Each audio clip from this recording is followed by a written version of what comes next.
Hey, Yanni, looks like we've brought along MrMidniteOwl with us again today. Welcome back. Good to have you. Hey, guys. Great to be here. You know, that means there's some special news going on. Yeah. Yes, there is. It's a bit small now. Like, it's nothing that big, right? We've had so many Mortal Kombat announcements lately, right? Well, right. I mean, this is our first bite-sized episode in how long now? So, yeah, Deadline just released an article today. New line moving forward with Mortal Kombat Sequel. Moon Knight scribe Jeremy Slater is scripting it. So, let's discuss. I mean, this has kind of been teased by Todd Garner all week. You know, he's been putting out little hints and stuff, and now finally, I think he's excited that he's able to confirm. He even tweeted out to the writer Jeremy Slater and said, "I can finally follow you on Twitter," because he was trying to keep it under wraps so hard. So, what do you guys think? I'm hyped. I mean, just the fact that he's involved with Moon Knight. Firstly, I like that. I'm really excited for the show. But then on top of that, I just find it kind of funny that he's now involved with MK and MK. Oh, Moon Knight and Moon Knight. I mean, Moon Knight and Mortal Kombat. Yeah. There's a lot of interesting like little details with this entire announcement, because first off, the fact that they hired Jeremy Slater means that Greg Russo isn't involved anymore, which I started to question back over the summertime, because I think it was around July. Greg Russo had made an announcement that he was in the process of sealing a deal to not only write but direct another video game. I think a first-person shooter adaptation. So there's that whole bit of, like, well, if he's going to direct, he might not have the time to commit to Mortal Kombat and the cinematic universe that New Line, Warner Brothers, Todd Gardner are all trying to develop for this. So I was kind of waiting to see what would come from that. And of course, there's leaks for the past year, leaks. And lo and behold, you get this announcement, and it's a brand new writer. If they're making this announcement, that means that it was planned. So the deal was sealed. Jeremy Slater is now the writer, which is why you're seeing Todd and Jeremy both tweeting about it now, which means Jeremy most likely just got officially signed on within the past month, maybe less.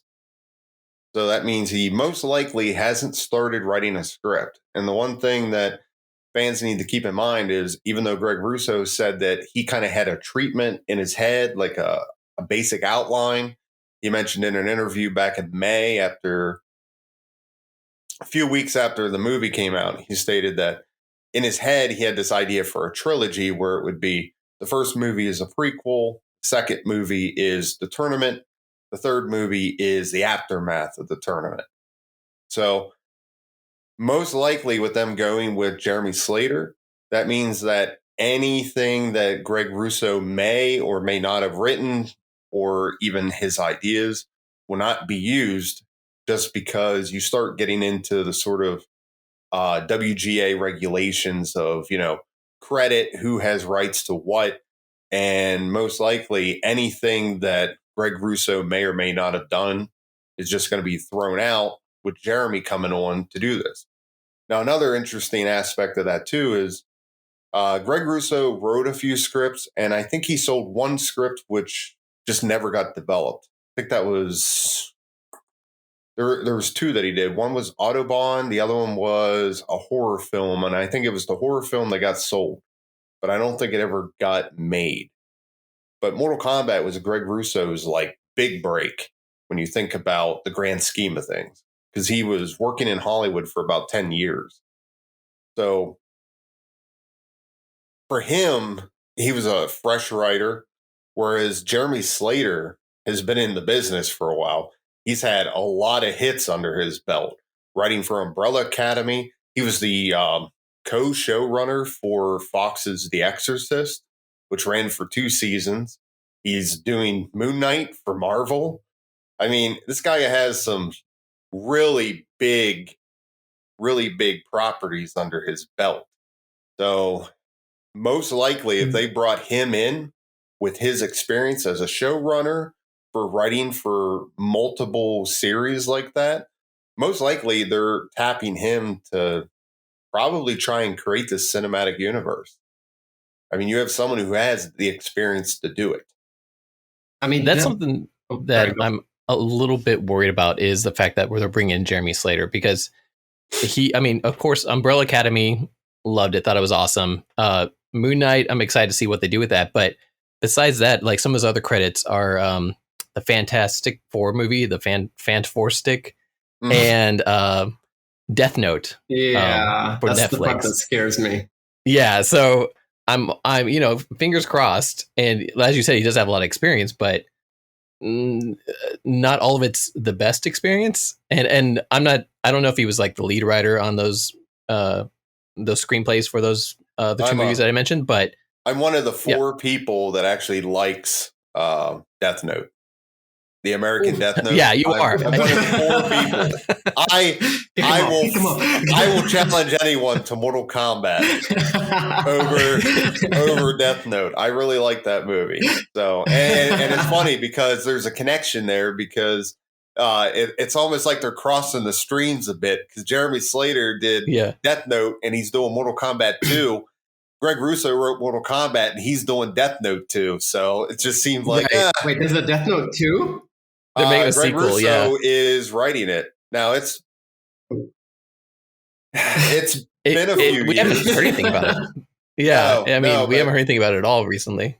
The last I knew of was as of last year, Greg Russo was, I think, trying to turn in the final draft, or what he was hoping would be the final draft. Okay. All right. Well, we'll see how that goes. I mean, I have more hope in the second Death Note movie than I do in this Mortal Kombat movie, in a way, because of this history.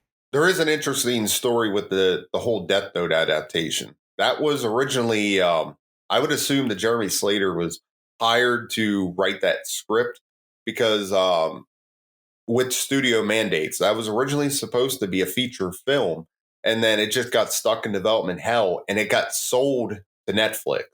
So Netflix just bought the script, and then they hired Adam Wingert to direct it.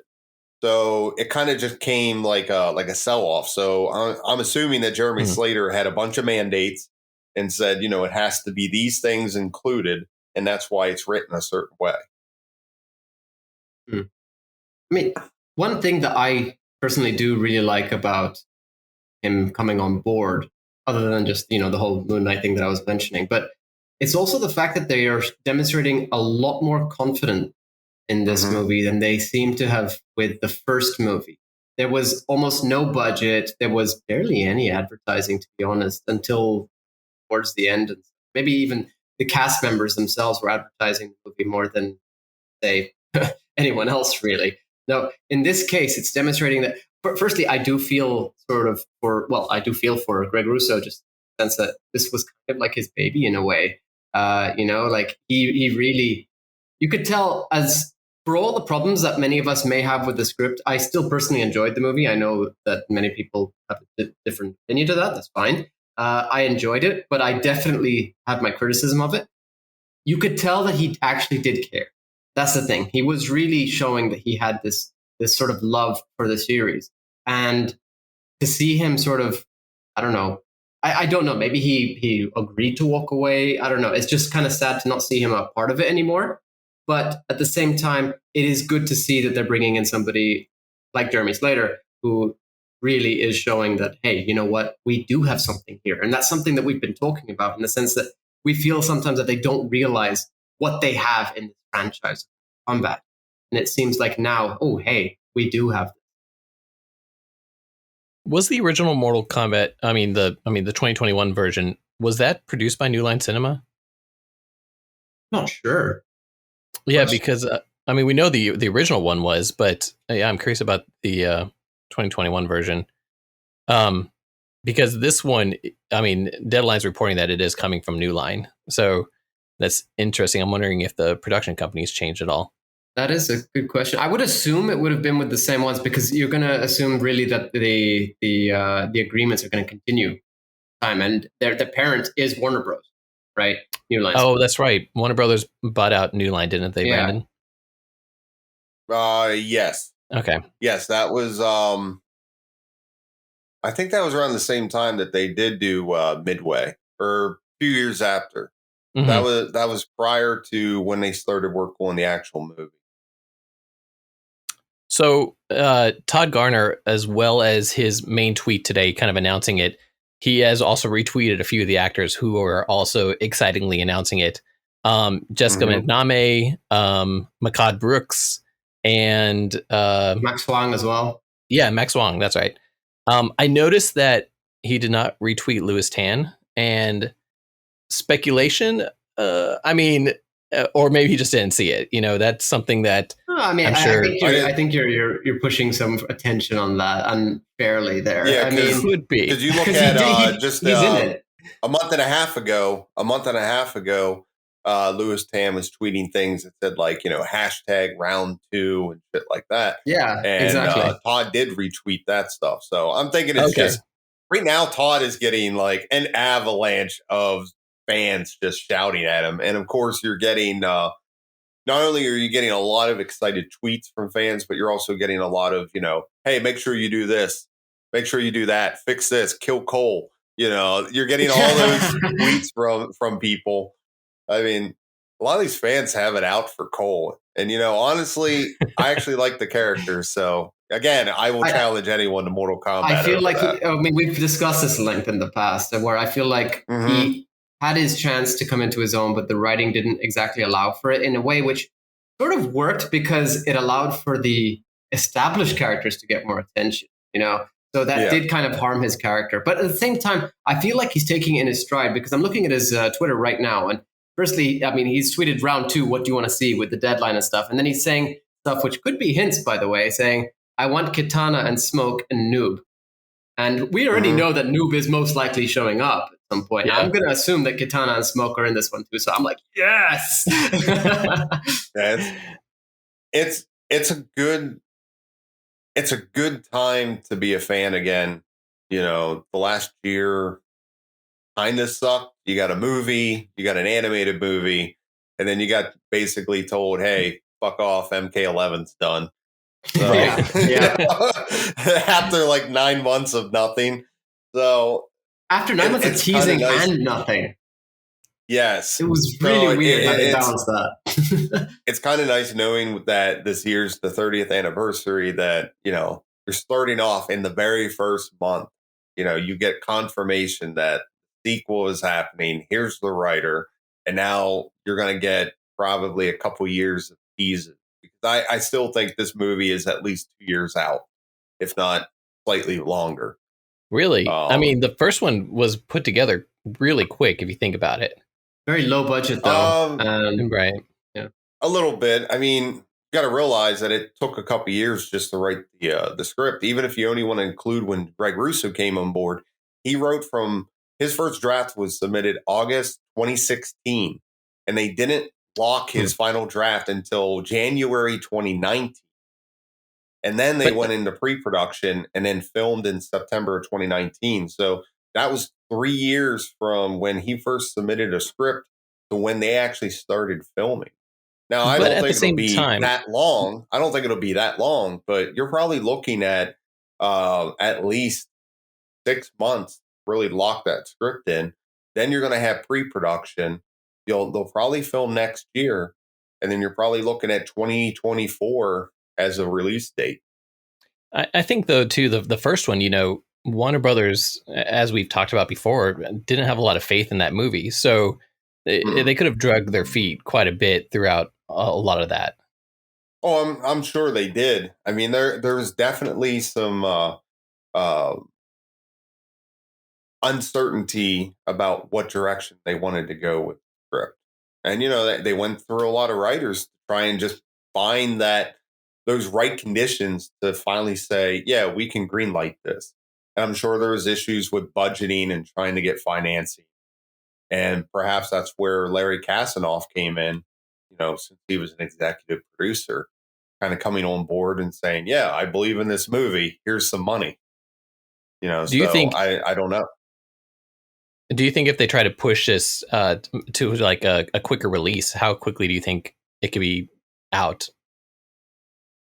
Well, I mean, you can release a movie in any amount of time, but I'd say working with, they could write a script in probably a week, have it filmed in 2 weeks, do some post, and have it out by spring. But being the studio system, I would say the absolute quickest you could possibly see it is like next summer, and that's like them burning all cylinders.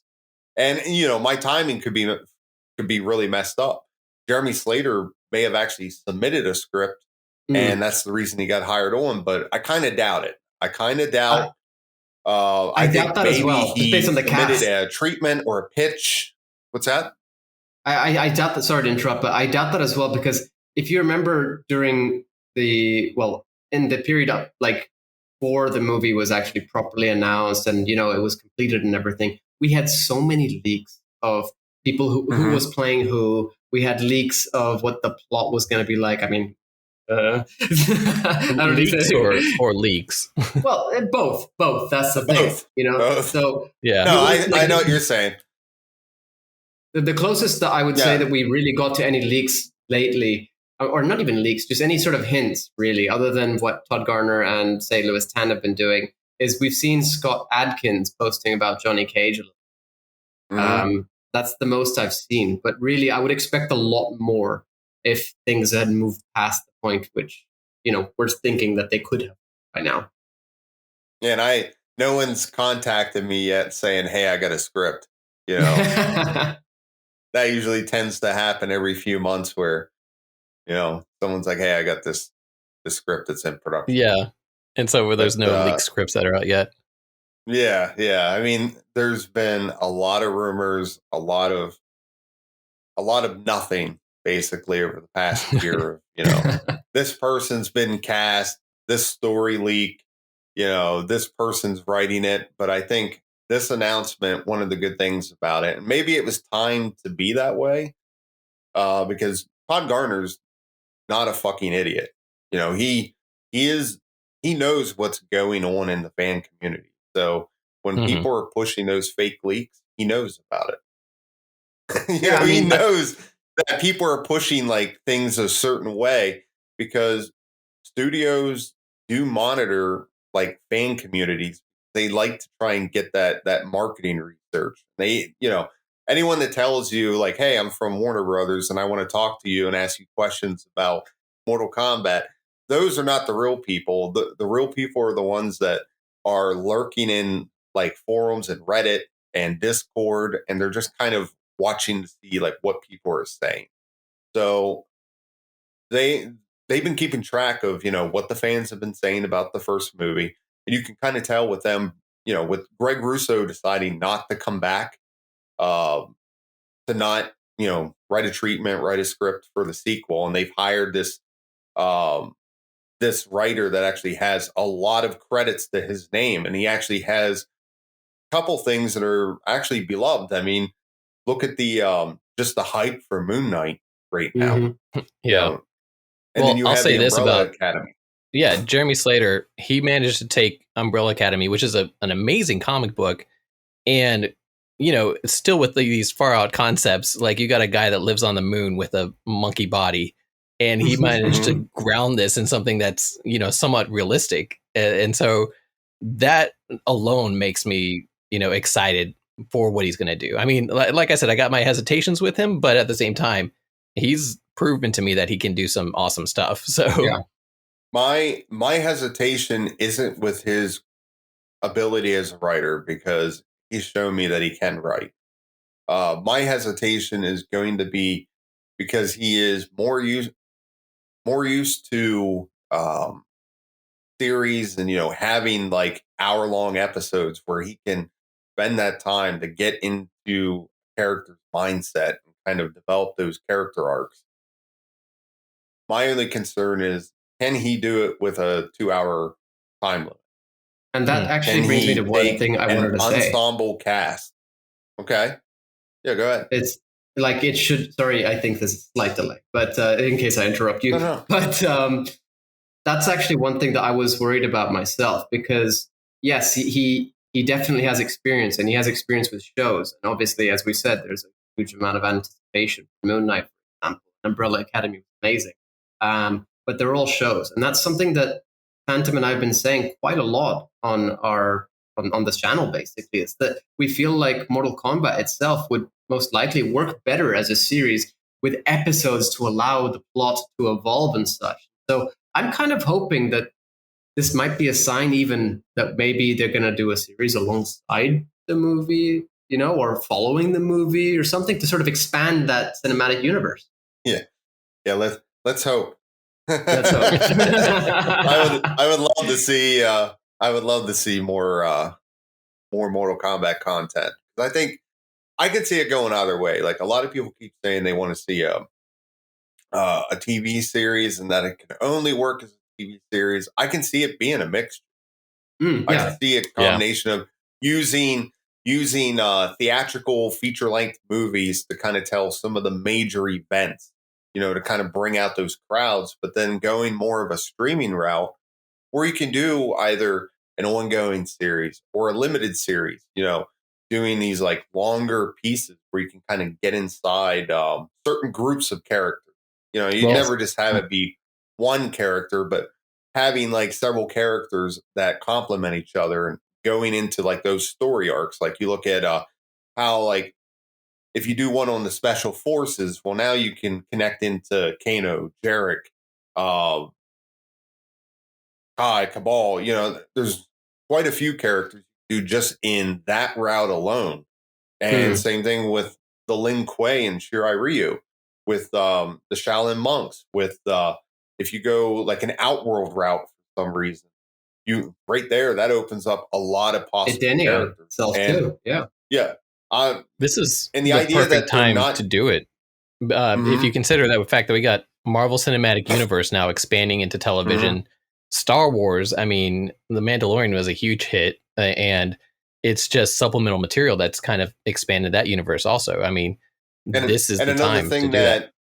Another thing that they didn't have when they made the 2021 Mortal Kombat movie is the technology from The Mandalorian, which, now they can actually utilize that because that's starting to be pushed out to other studios. They actually have this technology now where they can do it on a soundstage and make it look like they're on location somewhere else. I don't think it's perfect, but I wouldn't be surprised if when I'm watching Mandalorian and the Book of Boba Fett, and I'm sure the Obi-Wan series is going to utilize it too, and probably even some of the movies. I wouldn't be surprised if there's a shot that I think is on location and it's not. Mm-hmm. So do you guys have any final thoughts on this topic? Only that I'm excited to see what the rest of the year is going to bring. If this is January's announcement, I can't wait to by the time we get to the summer and to December. Hey, it's the 30th anniversary.